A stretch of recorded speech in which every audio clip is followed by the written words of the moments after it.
Assalamualaikum warahmatullahi wabarakatuh. Perkenalkan, nama saya Tosa Anggara dengan NIM 21042219. Pada kesempatan kali ini saya akan membuat video untuk memenuhi tugas mata kuliah Administrasi Kependudukan dan Lingkungan Hidup dengan dosen pengampu Ibu Pratiwi Nur Habibi. Sebelumnya saya mendapatkan tugas kelompok mengenai administrasi kependudukan, dan kelompok saya memilih kantor imigrasi kelas 1 TPI Padang sebagai lokasi penelitian. Dan selanjutnya saya mendapatkan tugas untuk mempresentasikan mengapa saya mengambil kantor imigrasi sebagai lokasi penelitian. Dan untuk selanjutnya kita masuk pada latar belakang, yang mana kantor imigrasi adalah unit pelaksanaan teknis yang menjalankan fungsi Direktorat Jenderal Imigrasi pada suatu daerah atau kota tertentu. Sebuah kantor imigrasi dapat mewadahi satu area kabupaten atau kota atau lebih. Kantor imigrasi ini merupakan lembaga yang dinaungi oleh Kementerian Hukum dan HAM. Kemudian anggota imigrasi mengucapkan sumpah atau janji menurut agamanya yang dilantik oleh Kepala Kantor Imigrasi. Menurut Undang-Undang Dasar Keimigrasian, kantor imigrasi bertugas sebagai pelaksanaan yang berada di bawah tanggung jawab kepada Menteri Hukum dan Hak Asasi Manusia. Direktorat Jenderal Imigrasi dipimpin oleh seorang Direktorat Jenderal. Direktorat Jenderal Imigrasi mempunyai tugas merumuskan serta melaksanakan kebijakan dan standarisasi teknis di bidang imigrasi, dan untuk melaksanakan tugas sebagaimana dimaksud dalam penjelasan dalam undang-undang tersebut.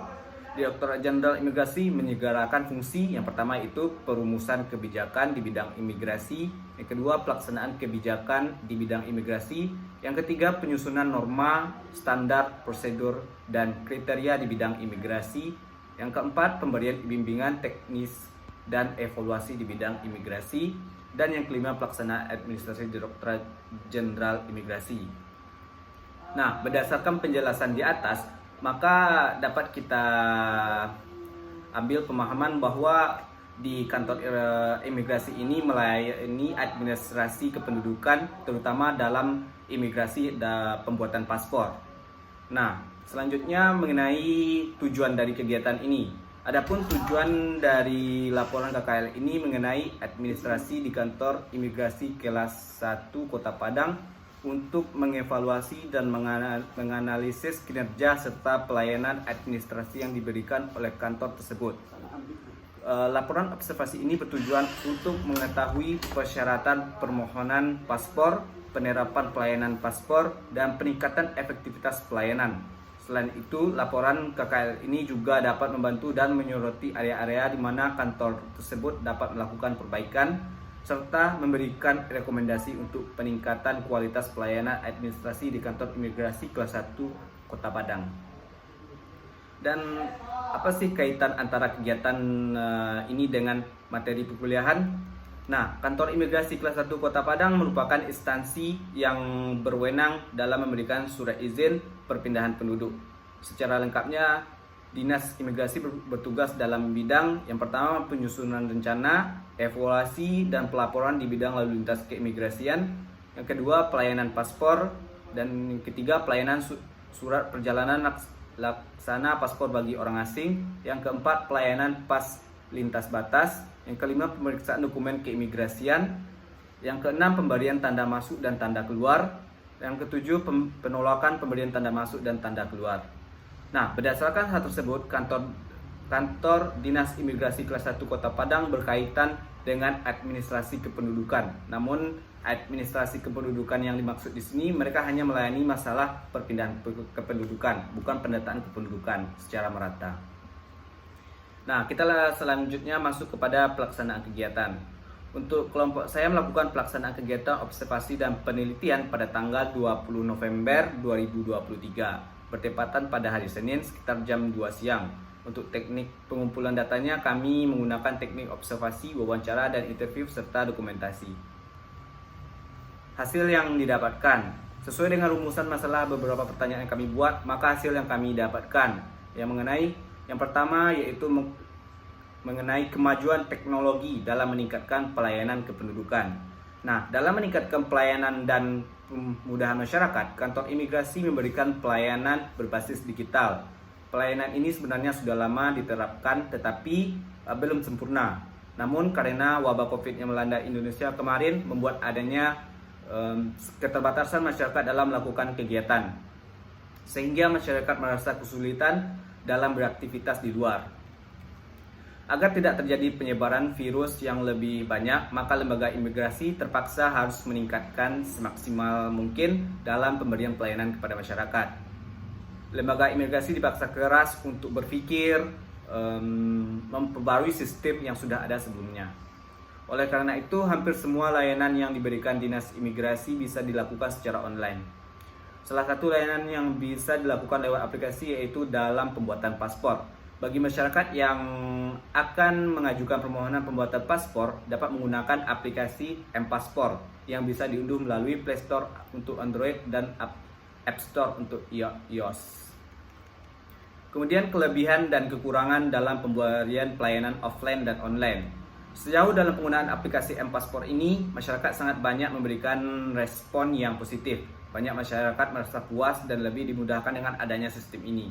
Hal tersebut diungkapkan oleh salah satu masyarakat yang kami temui di kantor imigrasi. Masyarakat pengguna layanan mengaku dengan adanya sistem ini, maka kita tidak perlu mengantri lagi dan menghemat banyak waktu. Kita bisa mengurus berkas pendaftaran paspor secara online dari rumah, sehingga kita datang ke kantor imigrasi hanya untuk menjemput paspornya saja. Biasanya kalau kita tidak menggunakan aplikasi e-paspor, maka kita perlu 2 kali datang ke kantor imigrasi. Kehadiran pertama untuk menyerahkan berkas dan kehadiran kedua untuk penjemputan paspor imbuhnya oleh salah satu seorang pengguna layanan e-paspor ini. Meskipun kantor imigrasi kelas 1 TPI Padang sudah melakukan pelayanan berbasis online, namun mereka masih membuka pelayanan secara offline. Hal ini didasarkan atas masih banyaknya keluhan masyarakat dalam penggunaan aplikasi. Masyarakat masih banyak belum paham dalam penggunaan aplikasi M-Paspor, terutama masyarakat yang sudah lansia. Selain itu, sesuai wawancara yang penulis lakukan, pelayanan offline juga berfungsi sebagai pengaduan secara langsung agar lebih efektif karena bertemu langsung dengan petugas imigrasi. Petugas imigrasi juga mengungkapkan kita tidak bisa mempercayai sistem digital sepenuhnya karena namanya sistem digital pasti jadi suatu saat error dan tidak bisa diakses. Oleh karena itu, mereka tetap menjalankan pelayanan secara offline. Kemudian kita masuk kepada kesimpulan. Nah, dari observasi yang kami lakukan, maka dapat disimpulkan bahwa pelayanan ada beberapa poin penting yang bisa diambil dari observasi kami. Yang pertama, penggunaan teknologi dan dalam pelayanan administrasi. Nah, terdapat kemajuan dalam pelayanan administrasi kependudukan melalui penggunaan teknologi, terutama dalam kantor imigrasi dengan adanya layanan berbasis digital seperti aplikasi M-Paspor. Dan wabah COVID-19 mempercepat implementasi teknologi ini karena pembatasan kegiatan masyarakat, memaksa lembaga imigrasi untuk memperbarui sistem yang sudah ada. Poin yang kedua yaitu respon positif dan tantangan penggunaan aplikasi M-Paspor. Nah, masyarakat memberikan respon positif terhadap aplikasi M-Paspor karena memberikan kemudahan, efisiensi waktu, dan mengurangi antrian. Tantangan utama terletak pada tingkat pemahaman masyarakat, terutama lansia terhadap aplikasi tersebut. Oleh karena itu, perlu adanya sosialisasi yang secara lebih mendalam agar masyarakat tidak kebingungan dengan adanya M-Paspor ini. Poin yang ketiga tentang pelayanan offline dan online. Nah, kantor imigrasi masih membuka layanan secara offline untuk menampung keluhan masyarakat terhadap aplikasi digital. Pelayanan offline juga dianggap efektif untuk pengaduan langsung kepada petugas imigrasi dan sebagai cadangan jika sistem digital mengalami kesalahan. Kemudian poin yang keempat, kendala dan tuntutan dalam pelayanan.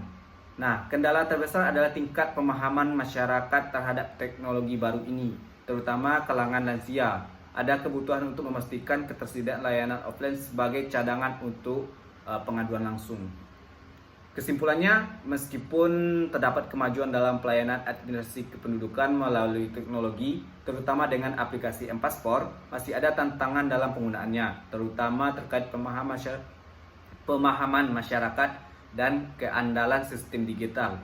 Perlu adanya pendekatan yang inklusif untuk memastikan semua kalangan masyarakat dapat merasakan manfaat dari kemajuan teknologi ini tanpa meninggalkan kelompok yang belum terbiasa dengan teknologi digital.